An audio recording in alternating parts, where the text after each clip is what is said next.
Praise the lord. క్రీస్తునందు ప్రియమైన సహోదరి సహోదరులారా, మార్కు సువార్త 15వ అధ్యాయం 25వ వచనంలో ఆయనను సిలువ వేసినప్పుడు పగలు 9 గంటలాయను. ఈ మాట మార్కు గారు రాస్తూ వస్తున్నారు. మత్తయి గారు 27వ అధ్యాయం 33వ వచనంలో, మార్కు గారు 15వ అధ్యాయం 22 నుంచి 26 వచనాల్లో, లూకా సువార్త 23:32, యోహాను సువార్త 19:17లో ఈ గొల్గొత కొండ మీద వారు చేసిన ఆ కార్యం అంతా కూడా వ్రాయబడుతూ వచ్చింది. ప్రియ సహోదరి స్నేహితుడా, గొల్గొత అనగా కపాల స్థలము అని అర్థము. కపాల స్థలం అనిన ఆ చోటికి వారు వచ్చినప్పుడు ప్రియులరా, అక్కడ సిలువ వేయటం కొరకై లూకా సువార్త 23వ అధ్యాయం 32 ప్రకారము మరి ఇద్దరిని ఆయనతో కూడా చంపబడుటకు తేబడిరి. అంటే ఒక గ్రూప్ జడ్జిమెంట్ జరిగిందమ్మా, నేరస్తులు అందరికీ సిలువలేశారు, ఆయన ఒక్కడికే వేయలేదు అని. చూసారా? కానీ ఆయనను సిలువ వేసిన విధము బహు క్లిష్టమైనది, బహు కష్టతరమైనది, బహు దుఃఖకరమైనది, బహు వేదనకరమైనది. జ్ఞాపకం పెట్టుకుందాం. వారు ఏం చేస్తున్నారంటే ప్రియులరా, రాణు వారు కానీ పోలీసు వారు, నేటి దినాల పోలీసు వారు కానీ వారట కఠినమైన శిక్ష విధించే ముందు వారికి ఏదైనా ఒక మాదక ద్రవ్యము త్రాగిస్తారట. అది వారు రోమా సామ్రాజ్యంలో ఆ ఆనవాయితీ కూడా వారికి ఉన్నది. అలాగ వారు ఏం చేస్తున్నారంటే మత్తయి సువార్త 27:34లో చేదు కలిపిన ద్రాక్షరసము ఆయనకు త్రాగనిచ్చిరి. ఆ చేదు అనేది ఏమిటి అని మార్కు గారు స్పష్టంగా రాస్తారు. 15వ అధ్యాయం 23వ వచనంలో బోళము కలిపారు అని. బోళం అనేది నోట్లో పెట్టుకునేది కాదు. బంగారము బోళము సాంబ్రాణికి సమర్పించినారు రాజులు. బోళమును నోట్లో తీసుకోవటానికి కాదు. ప్రేరరా, బోళము అంటే సాంబ్రాణి కంటే ఇంక కొద్దిగా విలువైనది. అది పొగ వేసేది, నిప్పుల మీద వేసేది. ఆ ద్రాక్షరసంలో దాన్ని కలిసి వారు తాగించే ప్రయత్నం చేశారు. కీర్తనకారుడు 69:21 అంటాడు, వారు చేదును నాకు ఆహారముగా పెట్టిరి అంటాడు. ప్రవచనాలన్నీ నెరవేర్చబడి ముగింపుకు వచ్చేసాం మనం.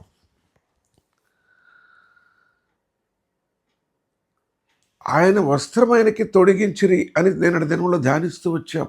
ఇప్పుడు ఏం చేస్తారంటే ఆ వస్త్రాన్ని తీసివేశారు. ఆ వస్త్రం యొక్క ప్రత్యేకత ఏమంటే అది కుట్టు లేని అంగి. ఆ అంగి కొరకు వారు ప్రియులరా చీట్లు వేశారు. మత్తయి సువార్త 27వ అధ్యాయము 15వ వచనంలో కీర్తనకారుడు 22:18 అంటాడు, నా వస్త్రమును వారు పంచుకొనుచున్నారు, నా అంగి కొరకు చీట్లు వేయుచున్నారు.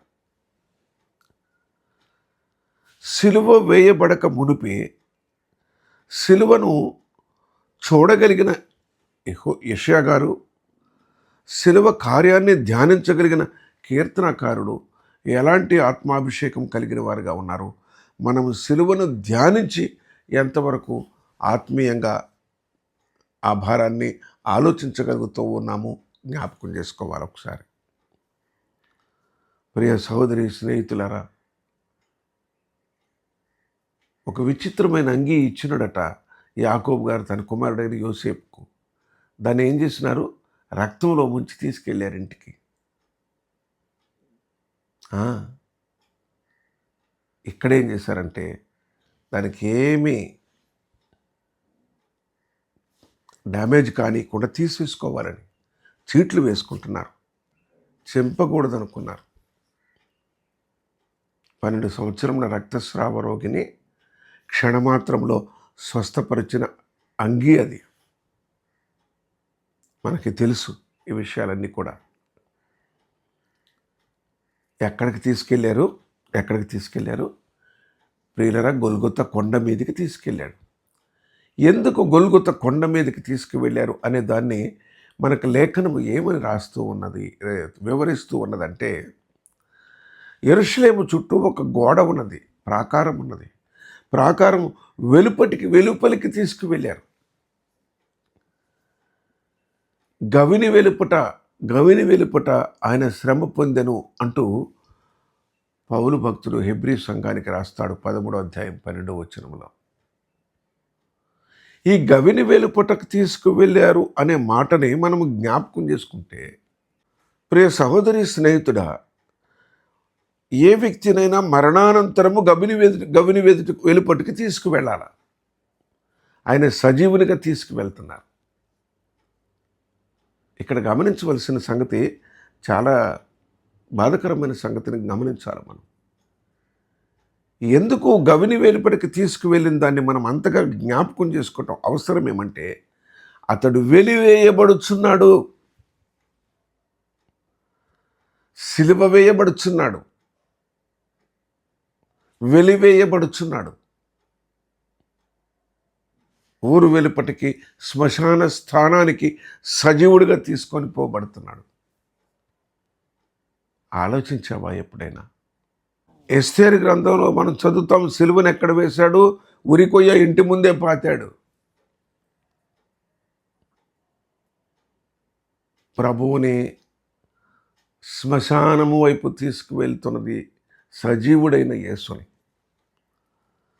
ముగ్గురు దొంగలు ఒకేసారి సిలువ వేయబడ్డారు అని చెప్పబడేలాగా ఇద్దరిని బందిపోటు దొంగలను అక్కడికి తీసుకుని వచ్చారు. ఉదయం 9 గంటలకు అక్కడికి చేరుకున్నారు.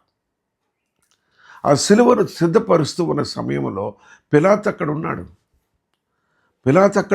ప్రియులరా, పిలాతు అక్కడుండి ఏమని చేసినాడంటే, యూదుల రాజైన యేసు అను అర్థం ఇచ్చే INRI అక్షరాలు అక్కడ రాయించి ఆ సిలువ పైన చిన్న ఒక రేకు మీద రాయించి దాని మీద కొట్టించాడు. అరే అదేంటండి, ఆయన ఎలా యోధులు రాజు, మీరు అలా రాశారంటే, వ్రాసిందేదో రాశాను, ఉండనియమన్నాడు.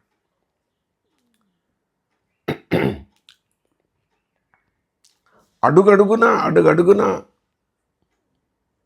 ప్రియ సహోదరి సహోదరులారా, అడుగడుగునా పరాభవమే. ఒక్క నిమిషమైనా నా ప్రభువును వారు విడిచింది లేదు. నా ప్రియమైన సహోదరి సహోదరులారా, జ్ఞాపకం చేసుకుందాము, ధ్యానించుకుందాము. సిలువ వేసిన ఆ నిమిషం నుండి జరిగిన సంఘటనలు రేపటి నుంచి మనం కొంచెం ప్రభువుకు దగ్గరగా వెళ్ళటానికి ప్రయత్నం చేద్దాం. గొల్గొతా అనబడిన స్థలం ఎక్కడున్నది? యెరూషలేము పట్టణము యొక్క ప్రాకారపు వెలుపల ఉన్నది. శాపగ్రస్తుడు మ్రాను మీద వ్రేలాడ తీయబడవలనని లేఖనమున్నది, ధర్మశాస్త్రం ఉన్నది. ఆయన శాపగ్రస్తుడని నిర్ణయించినారు. ఆయనను వెలివేసినట్టుగా నిర్ణయించినారు. ప్రియ స్నేహితుడా, ఆయన శాపగ్రస్తుడని ముద్ర వేసినారు. ఆయన వెలివేయబడినాడు. ఊరిలో ఎక్కడ ఉండటానికి లేదు, ఊరు వెలుపల ఉండాల.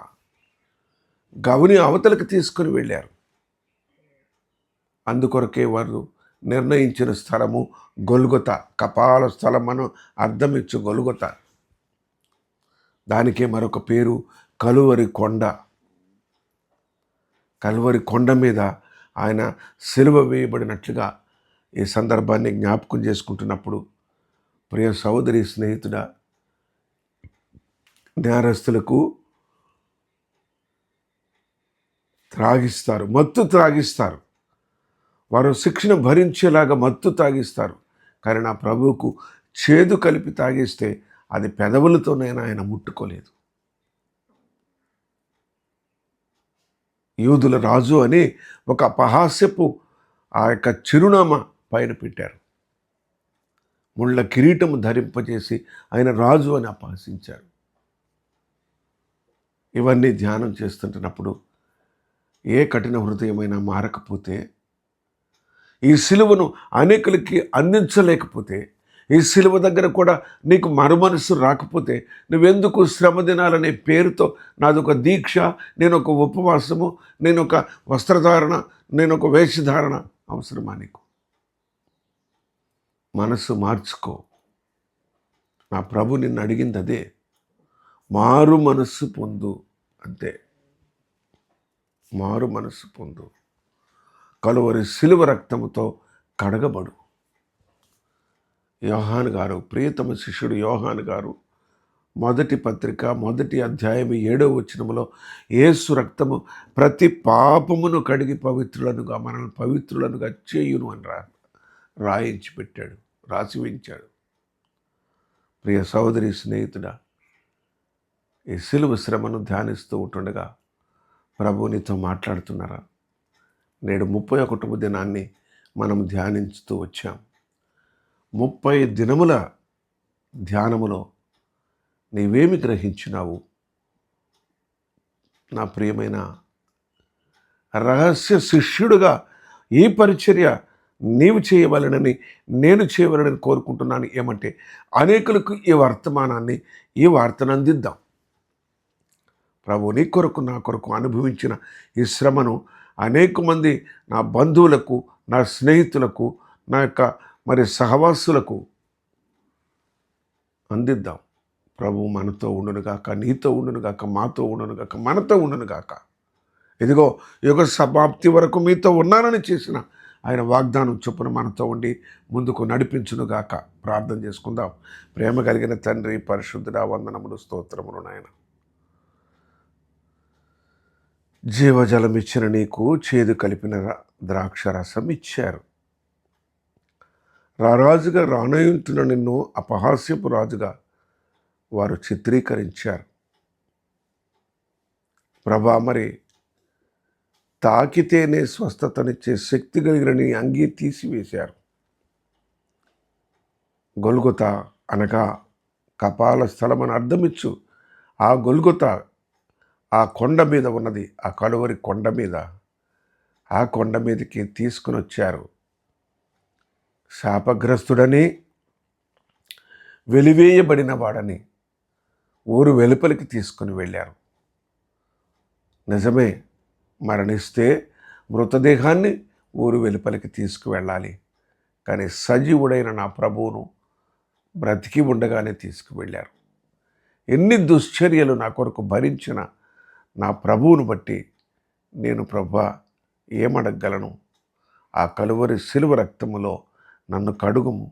నా మీదకి రావలసిన శిక్షనంతటిని భరించిన నీ కుమారుడైన యేసుక్రీస్తు నామములో నీ పరిశుద్ధ పాదముల దగ్గర బ్రతిమాలి అడిగి వేడుకొనుచున్నాను తండ్రి. ఆమెన్. Praise the lord.